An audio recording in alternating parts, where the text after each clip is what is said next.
Programme चालू करते हैं। काइंडली सब लोग बैठ जाइए। मदन दुबे जी, आपका 10 मिनट चालू हुआ। क्या बात है।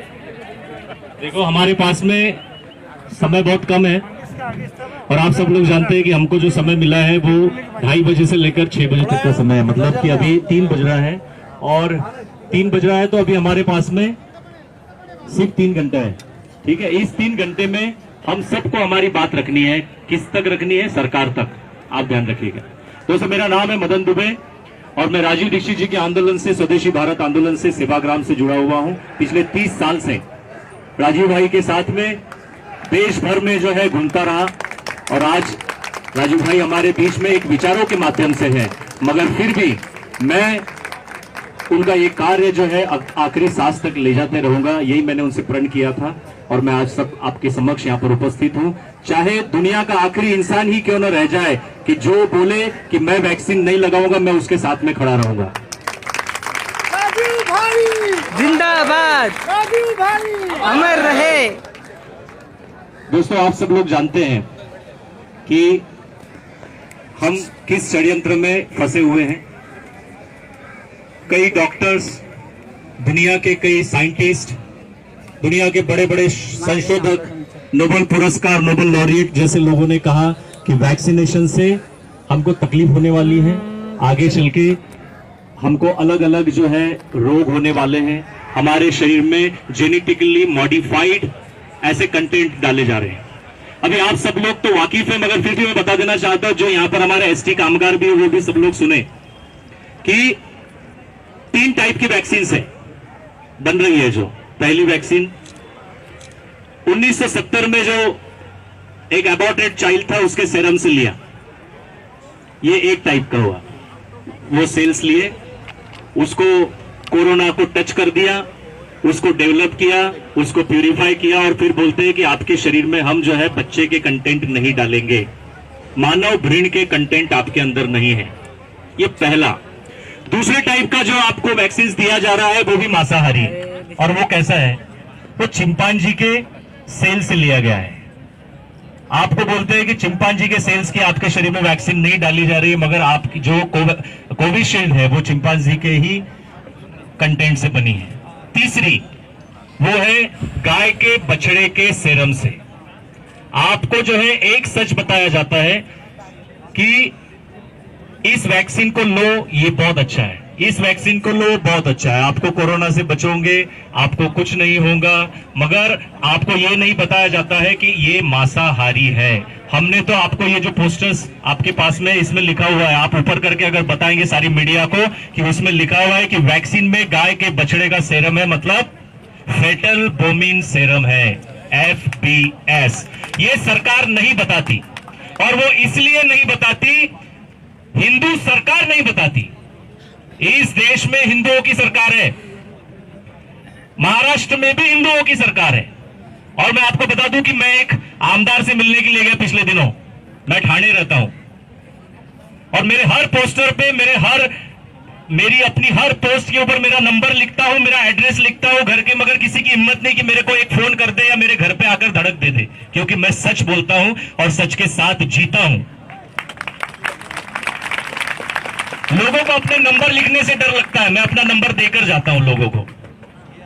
मैं एक आमदार के पास में गया, एक हिंदू पार्टी के आमदार के पास में गया और उसको बताया कि भैया इन 5,500 लोगों की लिस्ट लेकर आया हूं मैं आपके पास, जो वैक्सीन लेकर मर गए। मैं इस हितेश कड़वे की रिपोर्ट लेकर आया हूं आपके पास। एक हितेश कड़वे, विरार का एक लड़का, 24 साल का। मैं 9 नवंबर को उसकी माताजी से मिलने के लिए विरार गया। उसकी माताजी मुझे कहती है, मदन भाई आज हितेश कड़वे का जन्मदिन है, आज हितेश कड़वे का जन्मदिन है, और आप सब लोग जब मिलने के लिए आए हैं तो मुझे ऐसा लगा कि मेरे साथ लोग खड़े हैं, मेरे साथ मेरा हितेश खड़ा है। उनकी माताजी भी आई हुई है। किरण यादव मैडम आई है क्या यहाँ पर? है किरण जी आई हुई है। किरण ताई यहाँ पर खड़ी है, आप आइए किरण ताई जी यहाँ पर। दोस्तों, जन्मदिन के दिन जब मैं किरण ताई से मिला तो मैंने उनको धाड़स बंधाया कि आप डरिए मत, मैं एक मदन दुबे नहीं, मेरे जैसे हजारों मदन दुबे आपको आजाद मैदान में मिलेंगे और हम हितेश का बदला जरूर लेंगे, हितेश को न्याय दिलाकर रहेंगे। ये सिर्फ किरण यादव और हितेश कड़वे की बात नहीं है। हम औरंगाबाद गए, स्नेहल लुनावत की केस आपने सुनी होगी, एक ऐसी डॉक्टर, उसके घर में जब हम लोग गए, उसके माता पिता से मिले, उसके भाई बहन से मिले, तो हमको पता चला कि अलमारी जो है वो ट्रॉफी से भरी पड़ी है। इतनी होनहार डॉक्टर जो आगे देश में, और वो बहुत अच्छी सामाजिक कार्यकर्ता भी थी, वो गरीबों को मुफ्त में इलाज करती थी। ऐसी सामाजिक कार्यकर्ता, ऐसी एमडी डॉक्टर को इस सिस्टम ने मार दिया, इस वैक्सीन ने मार दिया। 27 जनवरी को उसने वैक्सीन लगाई, फ्रंट लाइन डॉक्टर थी, फ्रंट लाइन डॉक्टर थी और उसने 27 जनवरी को वैक्सीन लगाई, कोविशील्ड वैक्सीन लगाई। और 6 तारीख को उसका एक कॉन्फ्रेंस था दिल्ली में, वो दिल्ली गई, जैसे ही दिल्ली में उतरी उसको कोमा में चली गई, ब्रेन हैमरेज हो गया, ब्रेन में क्लॉट आ गए। जब उसका स्कैन किया गया, उसको लाया गया औरंगाबाद और उसकी 7 या 8 तारीख को उसकी डेथ हो गई। इतनी होनहार सामाजिक कार्यकर्ता को, ऐसी डॉक्टर को इस वैक्सीन ने मारा। संस्था के पास में ऐसे 5,500 लोगों की लिस्ट है। हम कोई सरकारी एजेंसीज नहीं है, हम सरकारी एजेंसीज नहीं होते हुए भी हम लोगों ने इतने लोगों की लिस्ट निकाली। अगर सरकारी एजेंसी अगर इसके पीछे लगे तो वो बता सकते हैं कि ये हजारों में नहीं, ये लाखों में लोग हैं जो मर रहे हैं, लाखों में लोग हैं, मगर वो आपसे छुपाना चाहते हैं। क्योंकि वो गाय का सेरम इसलिए छुपाना चाहते हैं, कोवैक्सीन में है, भारत बायोटेक के, इसलिए छुपाना चाहते हैं क्योंकि उनको पता है कि 1857 में एक मंगल पांडे इसी गाय के कारण जन्मा था। और अब अगर आपके खून में अगर ये वैक्सीन डाल देंगे तो ऐसे हजारों मंगल पांडे जन्म लेंगे। भारत माता की जय। मंगल पांडे अमर रहे, अमर रहे। मंगल पांडे। दोस्तों, मैं आपको सिर्फ एक ही बात बताना चाहता हूं कि आप सब लोग यहां पर उसी लिए उपस्थित हुए हैं।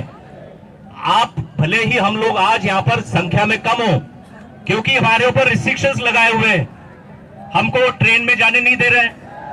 आपको अगर लोकल ट्रेन में जाना है तो 2 डोज लो, दुकान खोलना है तो 2 डोज लो, कॉलेज में पढ़ना है तो 2 डोज लो, कॉलेज के अंदर पढ़ाना है तो 2 डोज लो, स्कूल में जाना है तो 2 डोज लो, स्कूल में पढ़ाना है तो 2 डोज लो। और हर जगह पे 2 डोज लेने की आपके ऊपर और हमारे ऊपर प्रतिबंध लगाया जा रहा, ब्लैकमेलिंग की जा रही है। हमारे पास में आरटीआई है, सेंट्रल गवर्नमेंट ये कहता है, सेंट्रल गवर्नमेंट ये कहता है आरटीआई में कि आपको वैक्सीन लेना स्वैच्छिक है, मगर राज्य सरकारें कहती है कि आपको अगर दुकानें खोलना है तो 2 डोज लगाने पड़ेंगे, सारे काम करने हैं तो 2 डोज लगाने पड़ेंगे। और अब तो घर घर में जाकर घर घर दस्तक वाला भी कार्यक्रम शुरू कर दिया। हमने सिर्फ पक्ष वालों को, मतलब महाराष्ट्र सरकार के आमदारों को नहीं, विपक्षों को भी जाकर पूछा कि भैया आप तो राज्य सरकार, केंद्र सरकार तो बोलती है कि आरटीआई में ये बताती है कि वैक्सीन लेना कंपलसरी नहीं है, तो राज्य सरकारें उसको क्यों नहीं मान रही है? तो मगर फिर भी जो ना ये आपस में मिले हुए हैं और ये छुपा रहे हैं बहुत सारी चीजों को। इन चीजों को अगर वो नहीं बता रहे हैं तो हमने घर घर दस्तक प्रोग्राम शुरू करना है।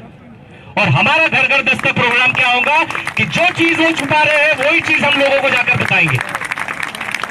जो बात छुपेंगी सरकार की तरफ से हम लोगों को जाकर बताएंगे कि ये झूठ बोल रहे हैं जी। हम सर्वे करेंगे घर घर जाकर, अपने अपने शहर में। आप अगर मान लो बांद्रा में रहते हैं, मैं ठाणा में रहता हूं, आप अगर बांद्रा रहते हैं, अंधेरी रहते हैं, आप अकोला रहते हैं, वहां पर जाकर हम आपको एक फॉर्म देंगे, एक सर्वे फॉर्म। उस सर्वे के ऊपर आप लोगों को क्वेश्चन पूछो, क्या आपने वैक्सीन लगाई? वो बोलेगा हाँ जी। क्या आपको डॉक्टर ने ये बताया कि इसके अंदर ये कंटेंट है? वो बोलेगा ना जी। क्या आपको कोई कंसेंट लेटर लिया गया? वो बोलेगा ना जी। तो जितने भी ना ना ना ना आएंगे वो ही हमारे लिए, हमारी केस के लिए एक स्ट्रांग एविडेंस बनेंगे। ये सर्वे स्ट्रांग एविडेंस का काम करेगा। दोस्तों, मुझे 10 मिनट का समय दिया है, मेरे पास और 5 मिनट है। बोले खत्म करो। दोस्तों, मेरे पास में 10 मिनट है, मैं आपको फिर से कंटिन्यू करता हूं कि आप ये बात ध्यान रखिए कि आप अकेले नहीं हैं। सबसे पहली बात, आपके साथ में नीलेश ओझा जी यहां पर है, आपके साथ में दीपाली बहन यहां पर है, आपके साथ में प्रकाश पोरे जी यहां पर उपस्थित है, आपके साथ में योहान है, आपके साथ में अंबर है, आपके साथ में फिरोज है, आपके साथ में मदन दुबे, राजीव दीक्षित खड़े हैं। सबसे पहले और एक बात आपको बताता हूं कि राजीव जी जो कहते थे, एक अकेला इंसान बहुत बड़ी चीज कर सकता है, एक अकेली चीज बहुत सारी चीज कर सकती है। और वो क्या चीज है, एक गीत के माध्यम से आपको सुनाना चाहूंगा कि जो वर्तमान में समाज के लिए कुछ अच्छा काम करता है, उसी का इतिहास लिखा जाता है, भविष्य में उसी का नाम लिखा जाता है, उसी को इतिहास दोहराया जाता है। एक कहानी आपको मैं बताना चाहूंगा पहले गीत के, कि एक जंगल में आग लगी। आप सब लोग ध्यान रखना, एक जंगल में आग लगी और सारे जानवर अपना घर छोड़कर भाग रहे थे। हाथी भाग रहा है, घोड़ा भाग रहा है, जिराफ भाग रहा है, बंदर भाग रहे हैं, सारी चिड़ियाएं भाग रही है। मगर एक चिड़िया क्या कर रही थी, छोटी सी चिड़िया, वो तालाब के पास जाती, तालाब से एक बूंद अपनी चोंच में लेती और उस आग के ऊपर, उस दावानल के जंगल में लगी आग के ऊपर डालती। उधर से हाथियों का झुंड जा रहा था मदमस्त होते हुए। वो हाथी का गजराज रुककर बोलता है, अरे तू मूर्ख क्या कर रही है, तेरे एक चोंच के पानी से क्या ये दावानल बुझ जाएगा, ये जंगल में लगी आग बुझ जाएगी। ऐसा आपको भी बहुत सारे लोग बोलते होंगे, क्या इस छोटे से प्रयास से कुछ होगा, ऐसे भी लोग आपको बोलते होंगे। इस चिड़िया को बोला उस गजराज ने, अरे तेरे चोंच के इस पानी से क्या होगा, इतनी बड़ी आग बुझ जाएगी जंगल की। उस चिड़िया ने जो बोला वही मैं आपके सामने बताना चाहता हूं दोस्तों। और वो चिड़िया शायद मैं हूं, आप हैं, हम सब लोग हैं। वो चिड़िया उसको कहती है, उस मदमस्त हाथी को, अरे तेरे सोंड में तो लाखों लीटर पानी आ जाएगा, मगर जिस दिन ये इस जंगल को जलने की इस घटना को लिखा जाएगा, इस घटना का इतिहास लिखा जाएगा, मेरा नाम आग बुझाने वालों में होगा और तेरा नाम आग को देखकर भाग जाने वालों में। जिंदाबाद जिंदाबाद। तो दोस्तों हमको सोचना होगा कि हम वो चिड़िया बने जो इस जाल को लेकर एक साथ भाग जाए ताकत लगाकर। आपने वो कहानी सुनी होगी ना कि एक जाल में चिड़ियाओं को पकड़ लिया एक शिकारी ने, मगर उन्होंने कहा कि देखो हम अगर संगठित हो जाए तो क्यों ना इस जाल को ही उड़ाकर ले जाए, और इस जाल को उड़ाकर हमारे मित्रों के पास ले जाएंगे, उन चूहों के पास में जो इसको कुतर देंगे। और उन चिड़ियाओं ने ताकत लगाई और उस जाल को उठाकर वो लेकर गए और फिर वो आजाद हो गए। हमको भी ऐसी ही चिड़िया बनना है, और चिड़िया नहीं, एक शेर बनना है जो दहाड़ से ही जो है जिसके डर जाए। बोलो बनाएंगे, बोलो भारत माता की जय। दोनों हाथ ऊपर करके बोलना, ऐसे ही व्यक्ति की जय जयकार नहीं कर रहे हो आप लोग। बोलो भारत माता की जय, भारत माता की जय। दोस्तों एक छोटी सी चिड़िया क्या कर सकती है वो मैं आपको बताना चाहता हूं। एक छोटी सी चीज क्या कर सकती है, एक गीत से बताना चाहता हूं। आओ हम इतिहास बनाए, आओ हम इतिहास बनाए, युग परिवर्तन की घड़ियों में एक नया अभियान चलाए। आओ हम इतिहास बनाए, आओ हम इतिहास बनाए, आओ हम इतिहास बनाए, आओ हम इतिहास बनाए, युग परिवर्तन की घड़ियों में एक नया अभियान चलाए। युग परिवर्तन की घड़ियों में एक नया अभियान चलाए। आओ हम इतिहास बनाए, आओ हम इतिहास बनाए, आओ हम इतिहास बनाए। छोटी सी चीज क्या करती है, क्या नहीं देखा कण जामन का। जामन का कण मतलब कि दही बनाने की जो प्रक्रिया होती है, तो दूध में इतना सा अगर जामन डाल दिया जाए, दही का अगर एक कण भी पड़ जाए तो पूरा दूध दही बन जाता है। क्या नहीं देखा कण जामन का, दूध जमा देता है मन भर। क्या नहीं देखा टिमटिमता यह दीप उजाला करता घर भर। तुमने बोया था छोटा जो बीज बना वो सुंदर तरवर। क्या नहीं देखा क्या नहीं देखा धूप जला जो गंध बहाता लहर लहर।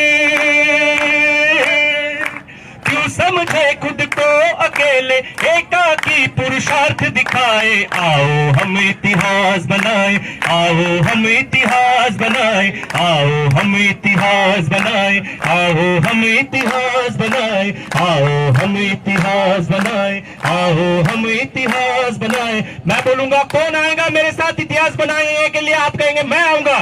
कौन आएगा मेरे साथ इतिहास बनाने? वैक्सीन की जबरदस्ती, ये वैक्सीन सबसे